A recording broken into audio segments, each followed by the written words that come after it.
So I did a video. I put it on YouTube, and I know that there was some confusion about the about one of the posts that I put up, and I was talking about how the singer Sabrina Carpenter had basically put the Trump White House in their place. You know, she put them on blast, and so people are saying, "Well, what did she say? What did she do?" Well, so here we go. Let me go back to it. Here we go. So it's basically long story short, and there's a little bit more detail here according to Times website. So the Trump administration, of course, you know they take a lot of joy in what they're doing with ICE and all that. They're going around and they're um, extending their absence beyond the sorry, not absence actions beyond the law. So basically, abusing power, and they're going around assaulting people. There was one video of an ICE agent sexually assaulting a woman. Of course, nobody wanted to talk about that. And in one of those videos, they were it was like an ad like video where they were going around and assaulting the immigrants and all that. And so they used one of Sabrina Carpenter's songs in the video, which by the way, I don't even bother to watch that because I try not to consume too much material that has anything to do with ICE. But this is according to Time right here. They used her song called Juno in the video, and so uh she replied to that video on Twitter and she said, "This video is evil and disgusting. Do not ever involve me or my music to benefit your inhumane agenda." So, and then guess what happened not too long after that? The the White House account from Twitter, they deleted that video. And it was like, dang, she scared them. And I said, we need that. We need Sabrina Carpenter to do what a lot of the other Democratic celebrities did. You got to push these people out to go vote. You need to help register these people to vote. That's called leverage. That's called power right there. And guess what? She's not the only one to clap back at the White House because she's not the only one whose music they stole. Uh, let me see. Let me go down to it. There was. Hold on a second. And then, of course, spokesperson Abigail Jackson told Time in a statement, "Here's a short and sweet message for Sabrina Carpenter," making a reference to the singer's 2024 album. They stated, "We won't apologize for deporting dangerous, criminal, illegal, murderers, rapists, and pedophiles from our country. Anyone who would defend these sick monsters must be stupid, or is it slow?" Uh, Funny that you say that because the guy who's in the executive position of the White House that you work for. I mean, come on now, let's not play around. Um, so we had a few other artists. You had Beyonce, you had Olivia Rodrigo, and quite a number of others. And so, where was it at? I just had it. Hold on, hold on. This happens in every single video that I do. Every video that I do has Trump has faced pushback from artists for using their music in his presidential campaigns and even first term, but it has not deterred his administration from aggressively posting videos with music by pop artists, including some who have publicly spoken out against him. While legally challenging the use of a song can be costly and difficult, many artists have chosen to raise their objections publicly to inform fan bases and listeners of their political stance. In November, Olivia Rodrigo shot back at the Department of Homeland Security after it used her 2023 song All American Bitch as the backing track for a video urging illegal immigrants to self deport. First of all, I don't even know how did they even think to use her music of anything. Like, why reach? Why? Where were they searching at? They said, you know what? This young girl here has a song called All American Bitch. We can use that. We can use that. I don't know what they were thinking on that, but then again, I've always said Trump and the people in his White House, they don't think. So I guess there's your answer. I just answered my own question, basically. On Instagram, Olivia Rodrigo commented, "Don't ever use my songs to promote your racist, hateful propaganda." To which the Department of Homeland Security responded cheekily with a reference to one of her songs. "America is grateful all the time for our federal law enforcement officers who keep us safe. We suggest Miss Rodrigo thank them for their service, not belittle their service." To which I say, Olivia Rodrigo, if you ever happen to catch this video, I'm telling you right now, uh, yes, belittle their service. Do not thank them. If you thank them, you're selling out. Just letting you know that right now. Let me see. In October, singer-songwriter Kenny Loggins called out the unauthorized use of his 1986 song "Danger Zone" in an AI-generated video Trump posted on Truth Social. In the video, Trump flew on a jet emblazoned with quote unquote King Trump while donning a crown and dropping feces over New Yorkers in an apparent response to the No Kings protests across the city. The video with the sound remains on Trump's Truth Social platform.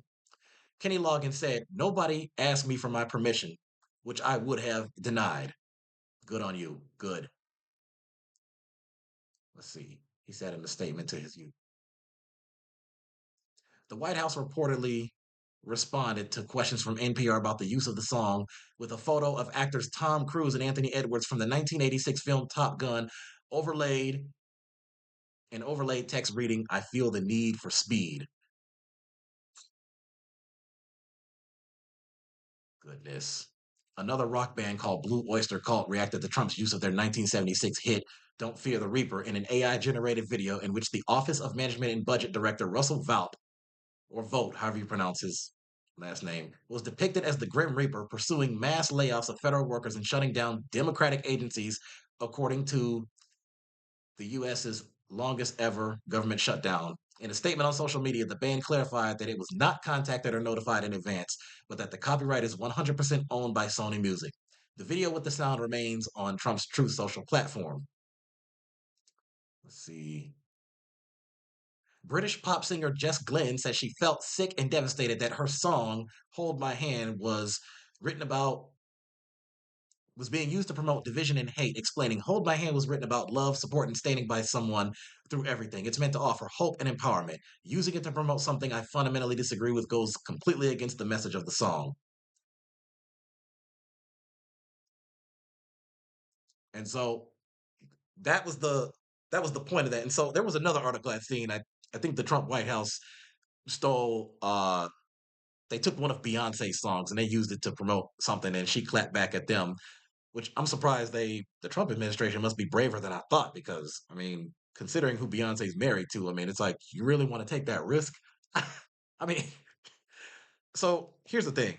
This is why I say I'm okay with celebrities being involved in politics because look, so here's the numbers alone. So on Instagram, Beyonce has over 300 million followers. Sabrina has over 49 million, and Olivia Rodrigo has over 39 million.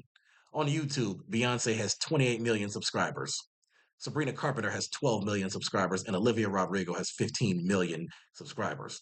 So when they clap back at the White House in the way that they did, and hopefully they'll continue to do, I hope what this does is it encourages their fan base to then spread that message. Because, guys, I don't know why everybody is so coward and so much of a people are such simps. Like, why do people act like this is the one administration that we can't stand up to? Okay, one bad thing happens under Joe Biden or Obama or anybody else, and people will just they'll raise their pitchforks.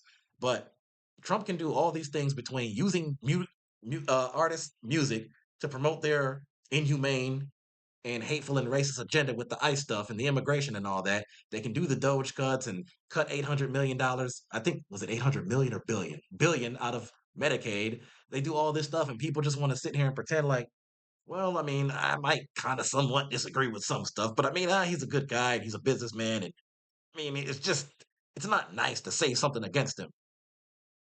Here's what I say to all those artists: Beyonce, Sabrina Carpenter, Olivia Rodrigo, anybody else who's out there, and any celebrity who is a Democrat or left leaning, use your platform and use your leverage and use your influence. Speak out against them, fight against them, belittle them. Don't respect them. Don't thank them for anything. Don't give them credit for anything. You do just that. Sabrina Carpenter gained a fan in me. I could think one way or the other about her music. I don't even think I had listened to any of her songs, but I don't care about that. But hey, if you're an enemy of Trump, you're a friend of mine. So, and then another thing I want to say right quick too. So, what was so funny in 2024 was I, th- I think the Trump campaign may or may not have used a Taylor Swift song in their campaign. And Trump came out and lied and said Taylor Swift endorsed him, which everybody, both Trump supporters and Harris supporters, and anybody who's anybody, they know damn well Taylor Swift ain't endorsing no Trump. Okay. She came out and endorsed Harris, clearly, as she did for Biden in 2020, as she did for Hillary in 2016, and as I'm pretty sure she did for Obama in 2012 and maybe 2008. So it's clear Taylor Swift's a Democrat because, I mean, look how good she is at ticking off right wing pundits and right wing commentators and radio hosts and podcasters. Look how easily she ticks off Candace Owens or Ben Shapiro or Megyn Kelly and Tommy Laird and all these people. And so I became a bigger fan of Taylor Swift just because of that alone. Again, politically, music wise, I don't care. But, and so the other thing I want to say about that too is, see, there's a part of me that wishes that Taylor would have said something about that. There's also the part of me that understands why she didn't say anything about that because in her mind, she probably thought, this is nonsense. Everybody knows Trump is childish and he's a liar and all this stuff and con artist. Everybody knows I came out for Kamala Harris, and if I respond to it, I'm stooping down to his level because I don't deal with childish BS like that. I can understand that, but at the same time, some people would also argue, hey, Taylor Swift didn't say nothing about Trump lying about her endorsement, so it's like her silence would seem kind of weak in the eyes of many people. But I mean, hey, what's done is done. The election is over. Everybody knows who Taylor endorsed. We know Beyonce was with the Democrats too. Sabrina Carpenter is seemingly with the Democrats. I think Olivia Rodrigo backed Harris. So, I mean, look, guys, listen, all the celebrities out there, all the Democratic celebrities out there, use your voices, and speak out against these people and let the people know everything that this administration is doing is inhumane and irrational and callous and short-sighted and disastrous and catastrophic and nightmarish. So I'm glad that they did what they did. So again, Olivia, Sabrina, Beyonce, all of you, good job. Good job indeed. Great job. Great job indeed. So that's the breakdown of that. I have many other videos coming for you. Got some movie reviews coming up. Subscribe to my YouTube. It's in the comment section. And then go to my About section and follow the links to my other socials. Stay tuned.